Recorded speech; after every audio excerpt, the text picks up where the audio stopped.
పర్యావరణ విధానాలకు ముఖ్య మద్దతు ధనిక దేశాలు, సుఖజీవనులైన సంపన్నులు, మధ్యతరగతి ప్రజల నుంచి రావడం యాదృచ్ఛికమేమీ కాదు. అధికమవుతున్న ఉద్యోగ ఉపాధి రాహిత్యంతో కునారిల్లుతున్న పేదలు అధిక స్థాయిలో ఆకాంక్షిస్తున్నారు అని ప్రముఖ మార్క్సిస్టు చరిత్రకారుడు ఎరిక్ హాబ్స్బామ్ తన ది ఏజ్ ఆఫ్ ఎక్స్ట్రీమ్స్లో రాశారు. పేదలు ఎక్కువగా ఆరాటపడుతున్నది ఏమిటి? మరిన్ని వినియోగ సరుకులు, విలాస వస్తువులు, మరింత ఆర్థికాభివృద్ధిని కోరుతున్నట్టు ఆ చరిత్రకారుడు భావించాడు. పేదలు ఆశిస్తున్నవి సిద్ధించడానికి పర్యావరణ రాజకీయాలు అవరోధంగా, ప్రతిబంధకంగా ఉన్నాయని హాబ్స్బామ్ ముక్తాయించాడు. నేను ఈ మాటలను మొదటిసారి చదివిన నాటికే 2 దశాబ్దాలుగా పేద ప్రజల పర్యావరణ ఉద్యమాలను అధ్యయనం చేస్తున్నాను. చిప్కోగా సుప్రసిద్ధమైన హిమాలయ ప్రాంతాల రైతుల నిరసనోద్యమంపై నా డాక్టోరల్ థీసిస్ను రాశాను. సామాజిక న్యాయానికి ప్రాధాన్యమిస్తూ ధ్వంసమైన అడవుల పునరుద్ధరణకు జరిగిన పర్యావరణ పరిరక్షణ మహోద్యమం అది. 1973లో ప్రారంభమైన ఈ ఉద్యమం దేశవ్యాప్తంగా అటువంటి ఉద్యమాలు వెల్లువెత్తడానికి స్ఫూర్తిగా నిలిచింది. అడవులు, జలవనరులు, పచ్చిక భూములపై ప్రజల ఉమ్మడి హక్కుల సంరక్షణకు సాగిన ఉద్యమాలవి. చిప్కో ఉద్యమం ప్రభావంతో భారత్ ఒక ప్రత్యామ్నాయ, మరింత పర్యావరణ హితకరమైన అభివృద్ధి నమూనాను అనుసరించాల్సిన అవసరమున్నదా అనే విషయమై తీవ్ర చర్చ జరిగింది. వైజ్ఞానికులు, సామాజిక శాస్త్రవేత్తలు, పాత్రికేయులు, ప్రజా ఉద్యమాల క్రియాశీలురు అందరూ ఈ చర్చలో పాల్గొన్నారు. ఉన్నత స్థాయి సైద్ధాంతిక వాదోపవాదాలుగా కాకుండా రంగాల వారీ నిర్దిష్ట ప్రశ్నలపై ఈ చర్చ జరిగింది.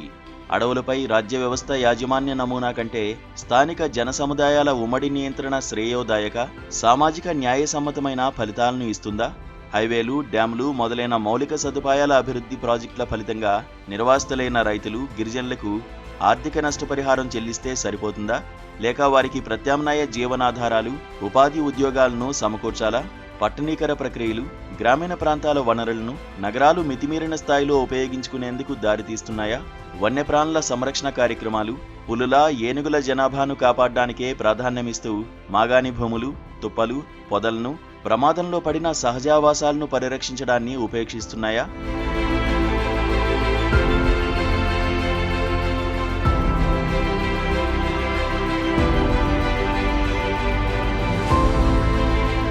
ఇవి ఇంకా ఇటువంటి ఎన్నో ప్రశ్నలను వైజ్ఞానిక జర్నల్స్, వెబ్సైట్లు, ఉద్యమ వేదికలపై చురుగ్గా చర్చించడం జరిగింది.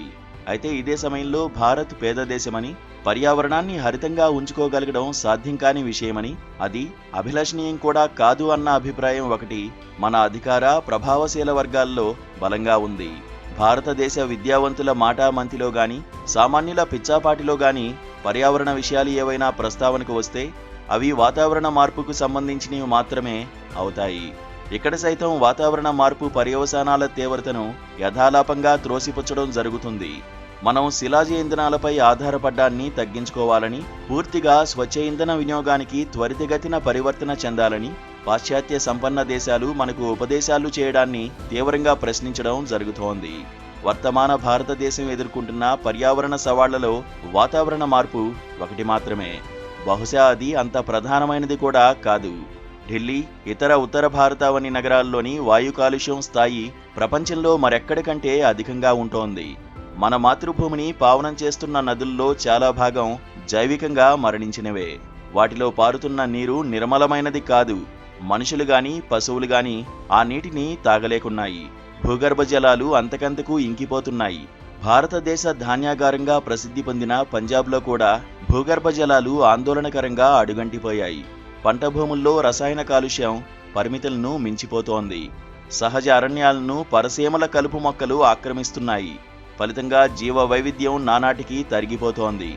మన దేశంలో సంభవిస్తోన్న పర్యావరణ దుర్వినియోగం, ధ్వంసాన్ని అర్థం చేసుకునేందుకు 4 కీలక అంశాలు ఉన్నాయి. మొదటిది, పర్యావరణ వినాశాల్లో వేటికి వాతావరణ మార్పుతో సంబంధం లేదు. అసంబద్ధంగా రూపొందించి అమలుపరుస్తున్న ఆర్థిక విధానాల ఫలితాలే ఆ విధ్వంసాలు. కార్పొరేట్ కంపెనీల పేరాశ, ప్రభుత్వాధికారుల ధనదాహం అందుకు అధిక భాగం దోహదం చేస్తున్నాయి. రెండోది, పర్యావరణ నష్టాలు స్వతంత్రంగా సంభవిస్తున్నప్పటికీ వాతావరణ మార్పు ఆ సమస్యలు మరింతగా విషమించేందుకు కారణమవుతోంది. విలువైన జలవనరులు, అపార జీవ వైవిధ్యం ఉన్న పశ్చిమ కనుమల్లోనూ, హిమాలయ ప్రాంతాల్లో తరచూ చోటు చేసుకుంటున్న భూపాతాలు మొదలైన ప్రాకృతిక విపత్తులే అందుకు నిదర్శనాలు. అనియంత్రిత మైనింగ్ కార్యకలాపాలు, విచక్షణారహితంగా పర్యాటక కేంద్రాల పెరుగుదల, అధ్వాన్న రహదారులు, తరచూ కొండచర్యలు విరిగిపడడానికి కారణమవుతున్నాయి. అకాల వర్షాలు మొదలైన వాతావరణ వైపరీత్యాలు ఆ విపత్తుల ప్రభావాలను మరింత తీవ్రం చేస్తున్నాయి.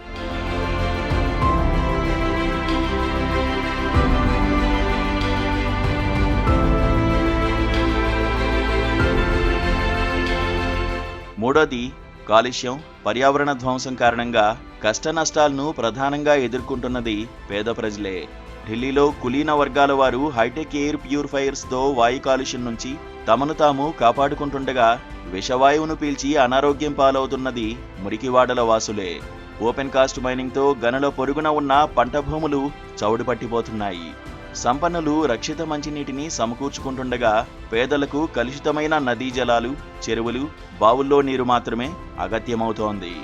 కలుపు మొక్కల విస్తరణతో అడవులు శిథిలమవుతుండడం వల్ల పశువులకు ఆహార కొరత పెరుగుతోంది. చేతి వృత్తుల వారికి ముడి పదార్థాలు అలభ్యమైపోతున్నాయి. ఫలితంగా వేలాది పేద కుటుంబాలు జీవనాధారాలు కోల్పోయి అల్లాడుతున్నాయి. పర్యావరణ విధ్వంసకర అభివృద్ధి మూలంగా పేద ప్రజల ఆరోగ్యం, జీవన సంక్షేమానికి జరుగుతోన్న నష్టాలను నివారించేందుకు అవసరమైన వైజ్ఞానిక, సామాజిక శాస్త్రాల సంబంధమైన ప్రతిభా పాఠవాలు మన దేశంలో అపారంగా ఉన్నాయి. విశ్వవిద్యాలయాలు, పరిశోధనా సంస్థల్లో ప్రతిభావంతులైన పర్యావరణవేత్తలు, సామాజిక శాస్త్రవేత్తలు, వ్యవసాయ శాస్త్రవేత్తలు, జల వాతావరణ శాస్త్రవేత్తలు, పట్టణ ప్రణాళికాకర్తలు, రవాణా, ఇంధన నిపుణులు ఎంతోమంది ఉన్నారు. ప్రశస్త వృత్తి నైపుణ్యంతో పాటు భారతదేశ సామాజిక, పర్యావరణ పరిస్థితులపై సమగ్ర అవగాహన ఉన్నవారిని ప్రభుత్వాలు సరిగా వినియోగించుకోవడం లేదు. ఇది గర్హనీయం. రాజకీయవేత్తలు ఈ నిపుణులను సంప్రదించడమే అరుదు. ఒకవేళ సంప్రదించినా వారి సూచనలను పాటించడం అనేది జరగదు. ఈ శోచనీయ ధోరణి అన్ని రాజకీయ పార్టీల నాయకుల్లోనూ ప్రబలంగా ఉంది. అజ్ఞానానికి తోడు కపట బుద్ధి వల్లే రాజకీయ నాయకులు అలా వ్యవహరిస్తున్నారని చెప్పక తప్పదు. శాస్త్రవేత్తలను ఇలా ఉపేక్షిస్తున్నా, అనాదరిస్తున్న రాజకీయ నాయకులు గనుల యజమానులు, మౌలిక సదుపాయాల నిర్మాణ కాంట్రాక్టర్లు, ఫ్యాక్టరీ యజమానులకు కృతజ్ఞతాబద్ధులై ఉంటున్నారు. ఎన్నికల ప్రచారానికి, ఇతర వ్యయాలకు అవసరమైన నిధులు సమకూర్చేది ఆ సంపన్నులే కదా. సామాన్యులకు సంక్షేమాన్ని ఇచ్చినా ఇవ్వకపోయినా అవిరామంగా జరుగుతున్న ఆర్థికాభివృద్ధి, అంతకంతకు పెచ్చరిల్లుతున్న వినియోగదారీ సంస్కృతి మధ్యతరగతి ప్రజలను బాగా ఆకట్టుకుంటున్నాయి. వారి దృక్పథంలో పర్యావరణవేత్తలు ఇతరుల వ్యవహారాల్లో జోక్యం చేసుకుంటున్న వారుగా కనిపిస్తున్నారు. భారత్ను అభివృద్ధి చెందని దేశంగా ఉంచడానికి పాశ్చాత్య దేశాల తరఫున వ్యవహరిస్తున్న వారిగా పర్యావరణవేత్తలను పరిగణిస్తున్నారు.